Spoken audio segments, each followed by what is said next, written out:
be running from myself for the rest of my life. If I don't do something else with the demons in my mind, we might have become too close, like holding on to a lightning post. Today we have a guest who is a talented musician. She is just top notch. That's one way I'll put it. I'd like to welcome Faith Marie. Faith, welcome. Thank you so much for having me. It's so nice to be here. Thank you. I'm so excited to have you on at this time. I know your new video was just released yesterday for More Than I Am.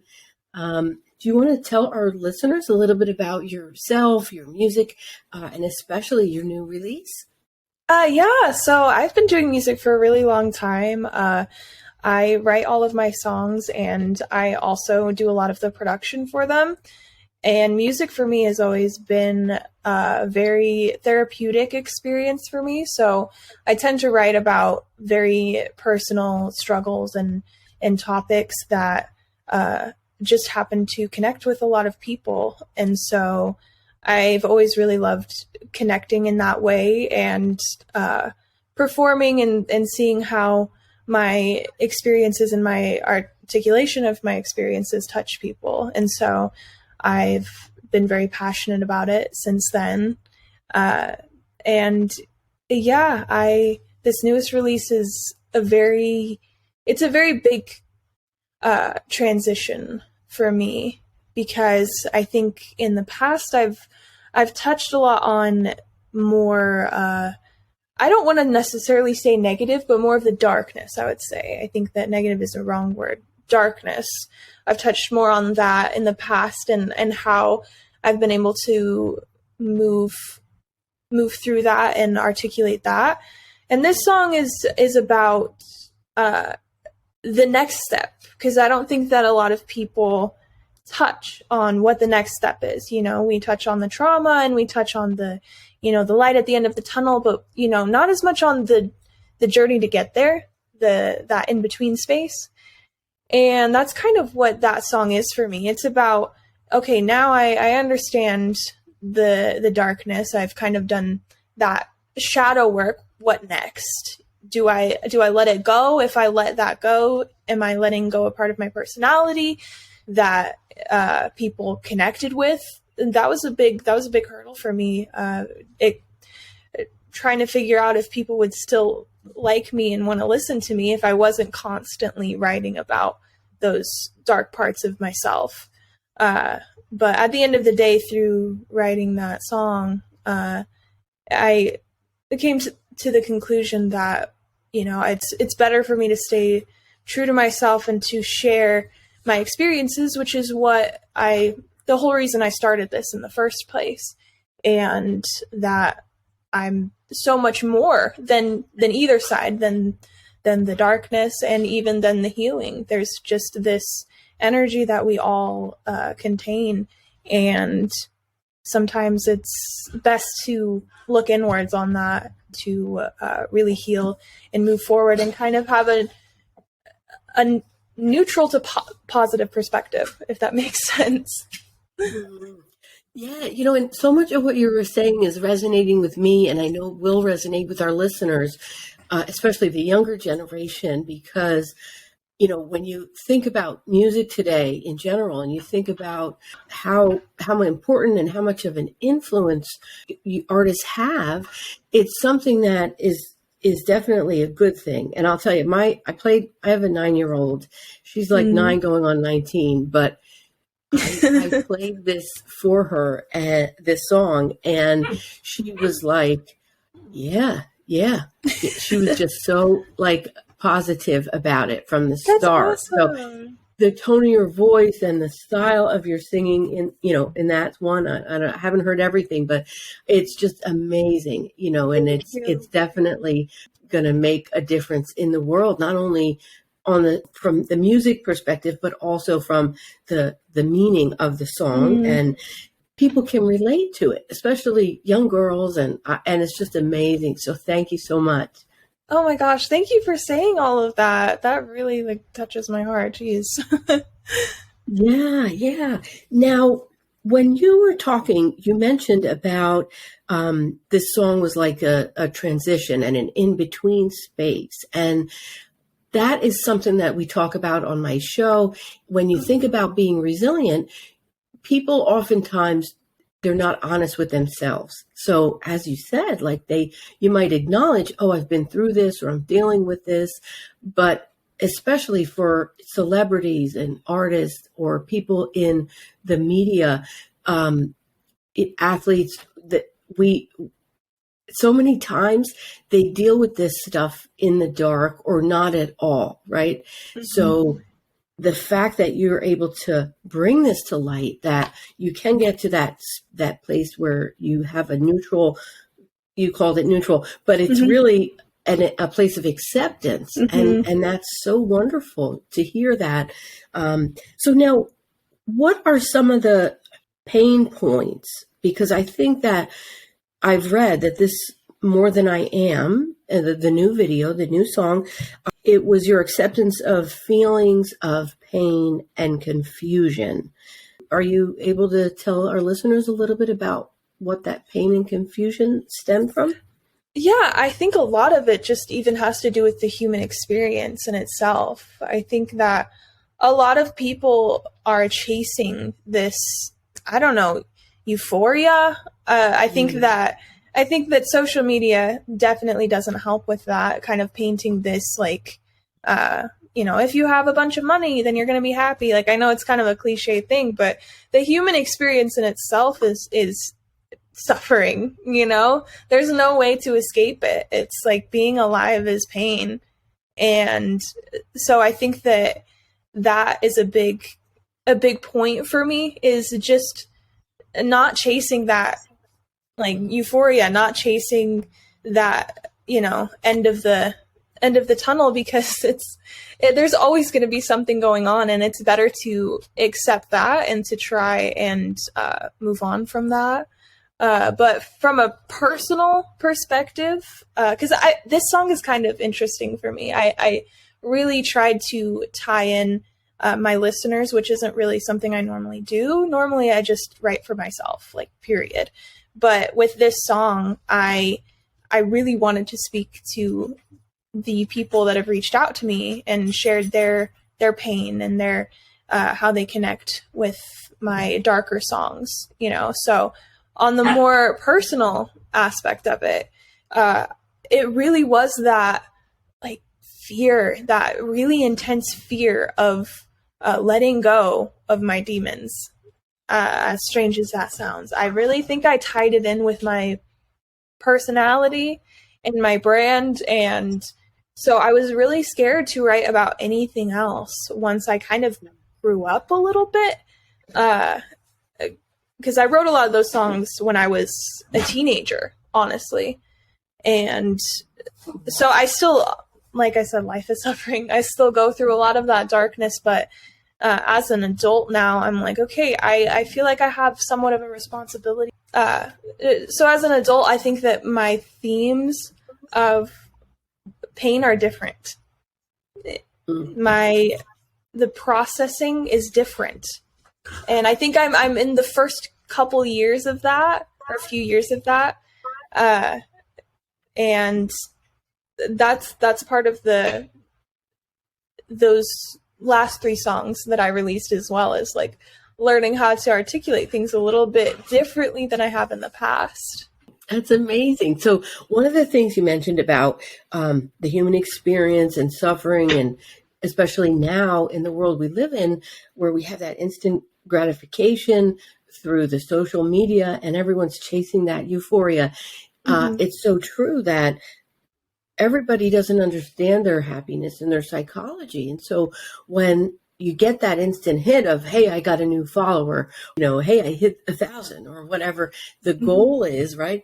You want to do it more and more. And the same is true for addictions, right? Whether it's, shopping or alcohol, drugs, whatever, it's the same principle.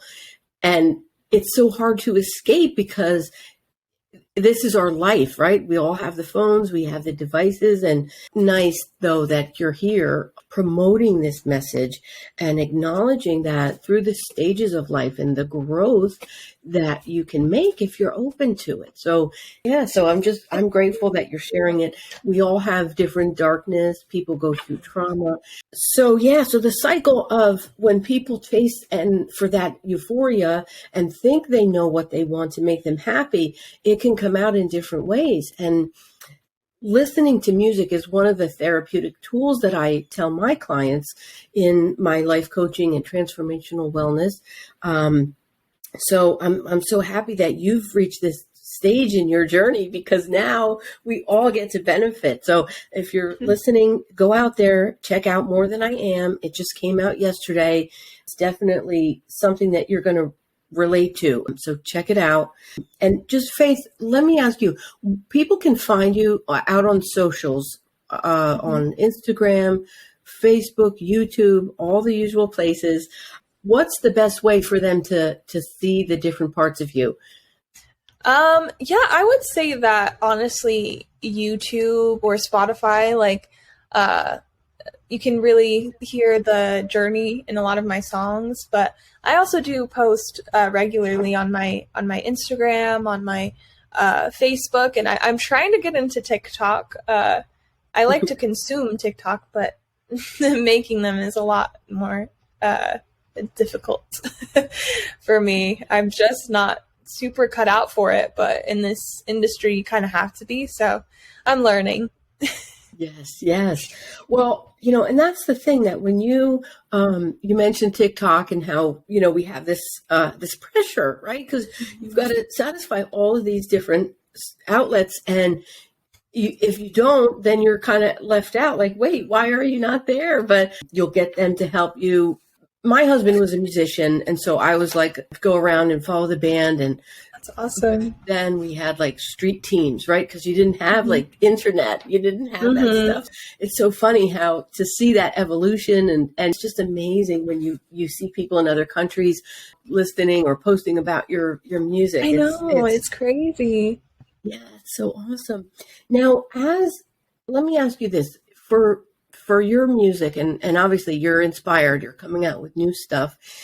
How do you feel about staying relevant? How do you think you're going to stay relevant in today? Where are you going to plan to tour? Are you going to plan to release different things? What are your thoughts? Yeah, no, I'm going to try and do all of that for sure. I have some really cool stuff lined up for the UK next month.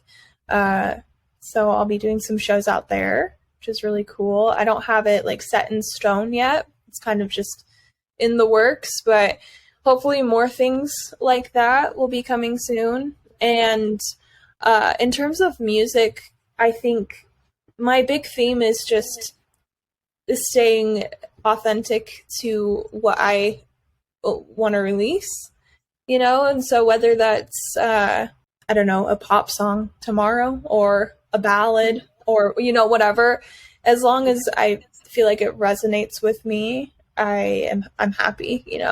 Something I've always kind of thought about when creating music, just from a really young age, was what do I want to hear? What do I feel like is missing from music? Not necessarily in a bad way, but just like, yeah, what do I want to hear?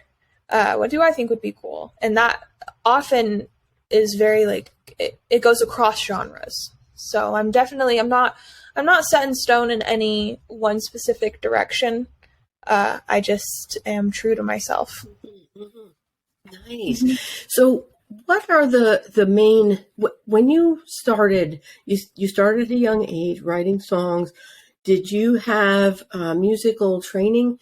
And tell us a little bit about what inspired you, or who inspired you.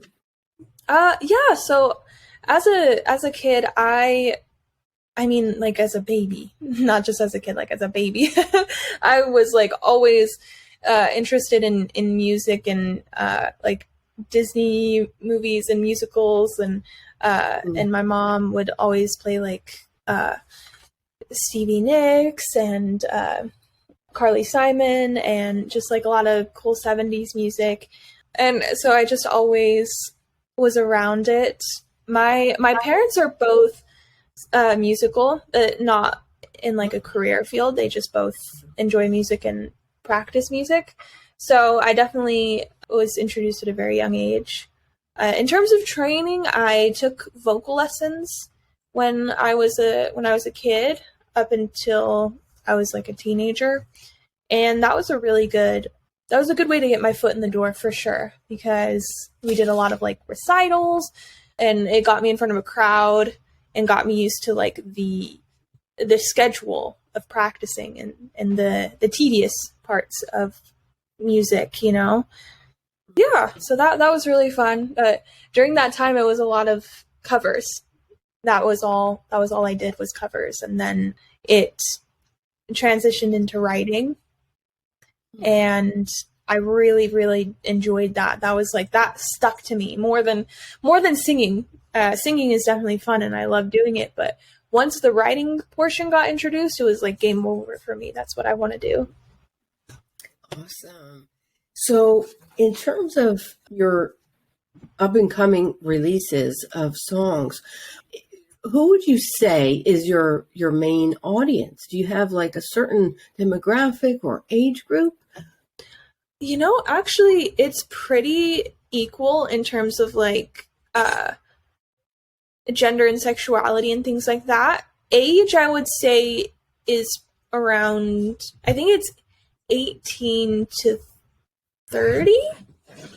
I'm not 100% sure on that, but it's a pretty wide demographic, which is really cool. You can with this new release, you can now reduce that to like 9. All right. Okay, yeah. We've tested it and it's proven. Now, who would you say you think you sound like? Mm-hmm. Do you have artists that you think you sound like? I don't know. I feel like people have said things, but nothing ever really sticks with me where I'm like, yeah, I can see that. I'm just like, really? Okay. You know, that kind of thing. But I've always, no. But I've always really enjoyed more, like emo music. So that's where I draw a lot of my inspiration from. I was an emo kid for sure. And you would never know it, I don't think, just hearing your song or, seeing you. You don't, it's not but anyway, it's different. It's very different. Yes. So what else, in terms of resilience, what else can we, help young artists who are starting out? What else can we help celebrities? And, is there any advice that you would give to other people? I think that just being, it's kind of a cliche thing, but just being unapologetically yourself is such a big part in staying resilient. And I mean, there's definitely a balance of like kindness and, like general, like being nice to people. Cause sometimes I think that people are like, oh, this is me. I'm just I'm just mean, but like being unapologetically yourself and staying grounded is such a huge part of being resilient, and just keeping a lot of love and compassion in your heart. So I think a lot of people let go of that when they feel like they need to be resilient. But I think that keeping that is a big part of staying resilient. I think there's this quote about, oh gosh, I'm not going to be able to recite it properly, but I think it was in Winnie the Pooh or something like that, where it talks about how in a storm, all of the trees are knocked down, but the only thing that's left untouched is the grass. And it says to be soft is to be strong. And so I think that that's a really great sentiment. It's true. And I can't help but wonder if that comes from your experiences, right? So you've talked about being in those dark places, dealing with, the darkness and being stuck there, and then learning, evolving, and changing. realizing that there is a better way, right? That people don't have to stay in that place. So it's true with being resilient. Some of us have more of it than others, I think, from the start.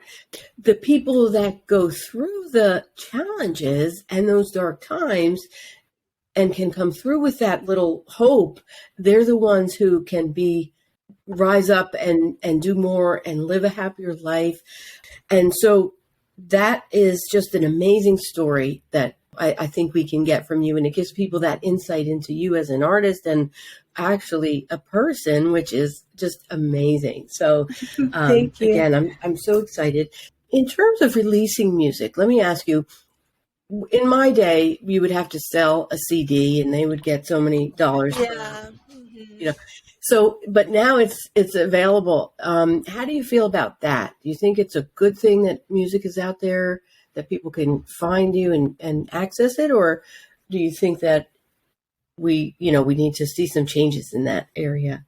I think there's pros and cons, but I definitely lean more on the side that it's a positive thing, because I think that we take a lot of power away from the big scary labels, and we're able to have like a middle class in music, which is really cool. And it wasn't ever really that way before. It was, you were either extremely successful, or sleeping on the street.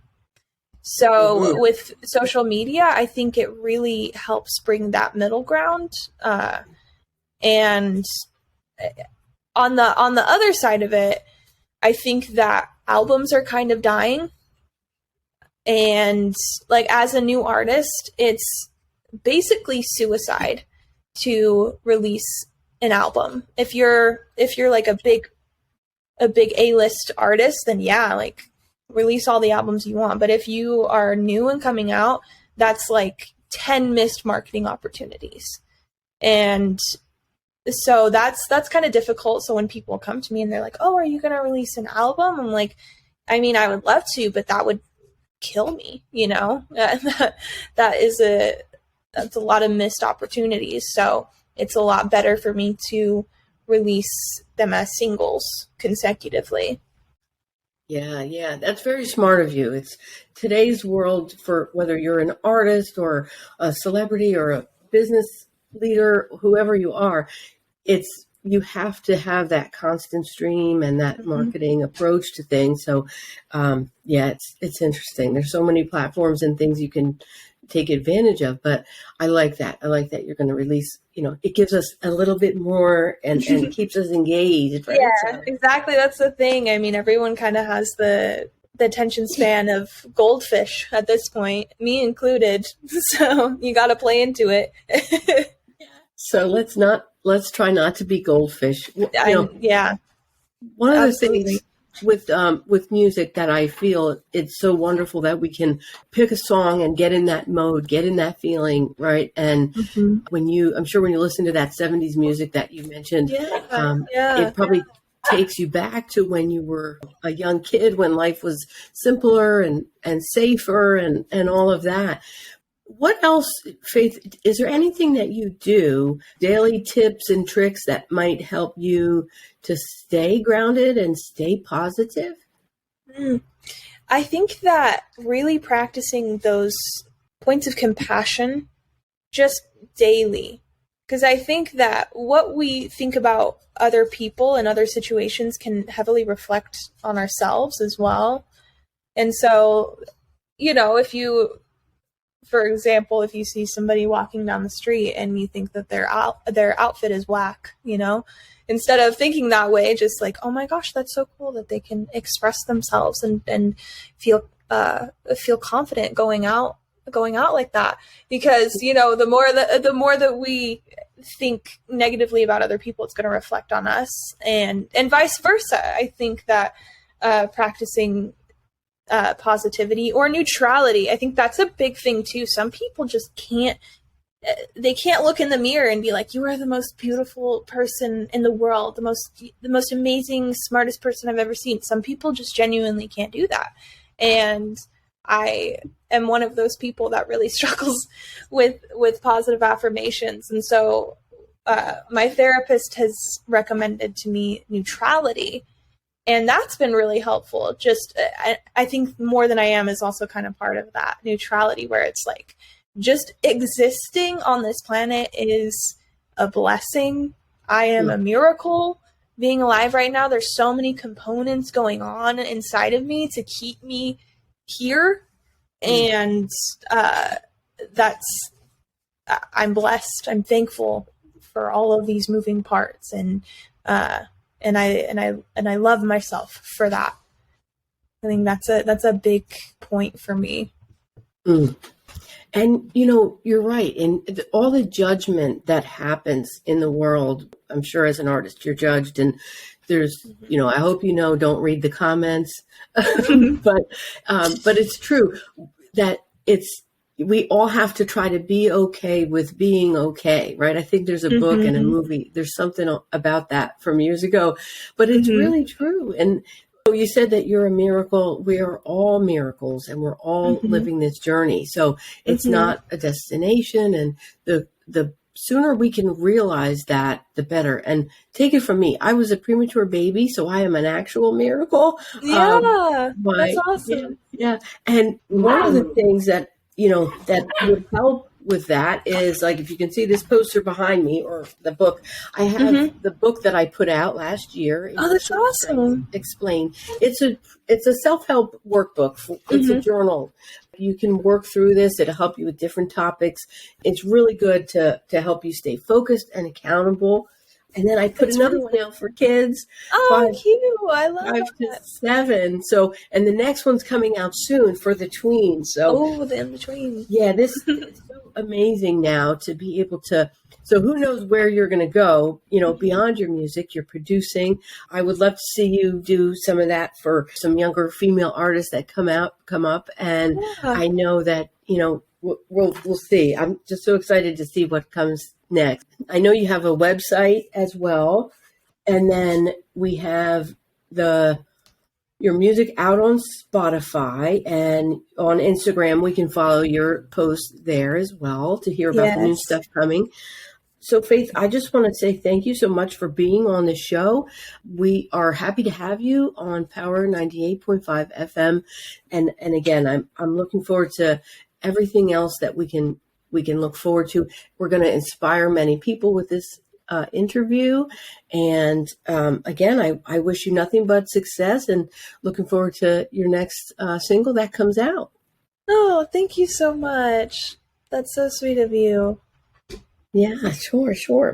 Is there anything else that you want to share with our listeners about your music, about the journey, about being resilient? Anything else that might help people and spark some creativity or self-improvement? I would say to just create for yourself, and art therapy is a real thing. And comparison is the thief of joy. That's a huge thing as well. So as long as you're just staying on your path and doing you, and keeping, competition with yourself, and just, keeping that perspective, I think that success is inevitable. Oh, that's so amazing. I'm glad you brought it up. Comparison is a thief of joy. I love it. When you compare, because there's a lot of people trying to do what you do, or doing what you do. And, if you can stay focused, stay on track, you can have that joy. And I love that, competing with yourself. So if you're listening, Faith Marie is someone who has overcame some of her obstacles. She's learning to heal by using neutrality and being okay with being in that in-between space.